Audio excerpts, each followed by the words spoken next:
All right, it's Monday. Here I go one more time. I'm gonna say this doesn't get any easier. Holy cow! It's been a week. I thought this would be easier this time, but it's not. But I committed that I was going to do this every Monday, so I'm going to keep doing it for a little while. As I thought about this weekend, what I was going to talk about, I honestly had no idea. I have a list of things I work on with my clients, things I work on with myself, but honestly, I had an interesting weekend. And hopefully, give a shout out to everybody. Hope you had a happy St. Patty's Day. I know there were a lot of birthdays this weekend. Hopefully, you had a mixed celebration. Those of you that celebrated birthdays this weekend, Lucky the Irish and green beers and whatnot. I actually had a chance to spend the weekend with a good buddy of mine in Reno, Nevada. We went down for a boys' weekend, watched some basketball games, celebrate St. Patty's Day. And I've never bet on sports. It's not something I've ever done, but we were sitting in the casino, and I was looking at the spreadsheets, and there was this game, UMBC, University of Maryland, in Baltimore County. Never heard of the team. They're playing number one seed Virginia. So I look down, and I see a plus 1,400, and I don't know what that means because I've never gambled on sports. So I'm talking to my buddies. I'm like, hey, what's this UMBC Virginia game? They're like, oh, that's a 16 seed. They've never beat a one. If you bet on that, that's wasting money. And I don't know, in my head, I'm like, well, there's a chance, just because it's never happened. And so that's kind of what my topic is today, is just being open to possibility, right? I mean, how many times do we hold ourselves back because we think something's impossible, or we think that we don't have a chance of doing it, and we let our self-limiting beliefs hold us back? So as I sat there in this little sports room, having all these people tell me that, oh, that's a stupid bet. Don't bet on UMBC. There's no chance. You may as well take a $20 bill and go throw it in the garbage.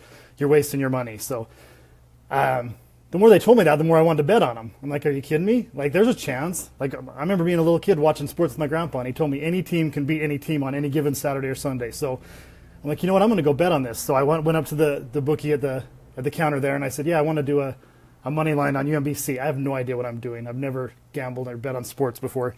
He said, oh, we don't have a line on that right now. I'm like, well, that sheet over there says plus 1,400. I'm not sure exactly what that means, but he goes, well, let me make a phone call. So he makes a phone call up, and originally they weren't even offering a bet on this game because it was so far out there. And he's like, you know what? He's like, we'll take it. So, and I'm kicking myself. You can never kick yourself after a bet if you win it. But I put $20. I'm like, okay, I'm going to put $20 on UMBC. It's a 16 seed. They've never beat a one. Everybody's telling me I'm crazy. I think there's a chance. I think there's a possibility. So I threw $20 on it. And they're all laughing at me. They're all teasing me. So the game happens. That was like 10 o'clock in the morning. The game's on. I think it was 7 o'clock. We're walking around the casino, and all of a sudden I get an update on my phone, and UMBC's ahead. The 16 seed is up on a 1 seed. And anybody who paid attention to March Madness, they actually upset them. So, and everybody was making fun of me, telling me I was the dumbest sports gambler they'd ever met. And I put $20 on a 16 seed to beat a 1 seed and won $400. So, not encouraging gambling. That's not the point of this. The point is just being open to possibility, right? This was something that was impossible, but these players, these retrievers, they believed in themselves. They made it to the tourney, and they were going up against a powerhouse, a number 1 seed, and they went out and played their guts out, and they won. So that's kind of my message for today, is just being open to possibility, right? Just because somebody says something's impossible, don't let that limit you. There's so many things that we limit ourselves on just because we think it's impossible, or we think it might be hard, or we think the odds might be stacked against us. And it can be a little simple thing. It can be a basketball game. It can be a big life decision, something in our career we want to do, something in our relationships that we want to do. So today's message is just being open to possibility. Just take a chance. Throw it out there, because you never know what you can accomplish if you get rid of those self-limiting beliefs and say, you know what, anything's possible for me. What am I going to do? Second message, I'll try and keep these short. I committed to doing this, so I'm going to keep doing them until they get comfortable. And right now, they're still really uncomfortable. Thank you for the few of you that are watching. I won't call any of you out by name because I know sometimes people don't like that. But thank you for tuning on and watching this live with me. Hope you're having a great Monday. I'm excited for a good week here. I already got some work done this morning, decided to take a break and do this, and then I'm going to get back to hitting it. Second thing I want to talk about besides possibility is just happiness.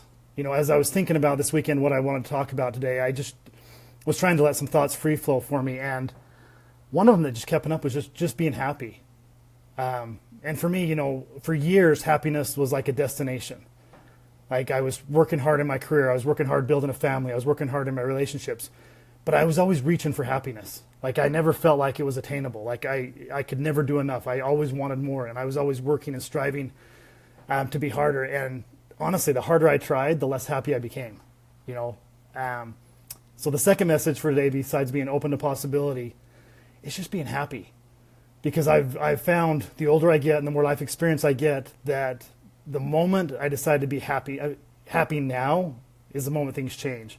And if I'm not happy now, there's nothing I can chase that's going to make me happy. If you get happy and excited for a vacation, yeah, you're happy during the vacation, but if you come back to a life that isn't what you've expected or isn't what you want, it's temporary happiness. So, don't chase happiness. Don't put happiness based on events, based on circumstance, based on things that you might accomplish or things that you want to accomplish. Just focus really hard on being happy right now. And I can tell you, I went through some major life changes the last couple of years, and I had days where it was freaking hard to be happy. Like, not to be cheesy, but the happiest part of my day sometimes was an Oreo McFlurry at McDonald's. Like a little thing that made me happy. Like I needed something to make me happy right now, and I'm in this moment. Some days it was like a beautiful sunrise to start the day, and the fact that I was actually alive and breathing. Like really simple things to be happy in that moment. And you hear it all the time, but honestly, the older I get, the more I learn. Like being happy in the moment is the most important thing. It doesn't matter what your circumstances. Just give gratitude and be happy for that moment right where you are. I'm kind of rambling at this point. So anyway, that's all I got for today. 2 things: be open to possibility. Nothing's impossible. If a 16 seed can beat a 1 seed, that thing that you've been thinking about doing forever, and you're telling yourself that for whatever reason you can't, freaking jump. Go do it. Go make the first step. If it's exercise, start walking for 15 minutes a day. If you just do one thing every day, if it's better relationships, what can you do? What conversation can you have to improve your relationship? If it's at work, what is making you unhappy? Sometimes we get stuck in our circumstances, and all it takes is asking the right question or starting a conversation, and we can change the whole outcome. So anyway, be open to possibility, be happy. Everybody have a great week. And those of you watching live, thanks. I appreciate you taking the time. Those of you that are watching this later, thank you. I appreciate that. And I'm going to keep doing these until they're comfortable for me. And right now, they are not. So have a great day. And as always, enjoy the ride.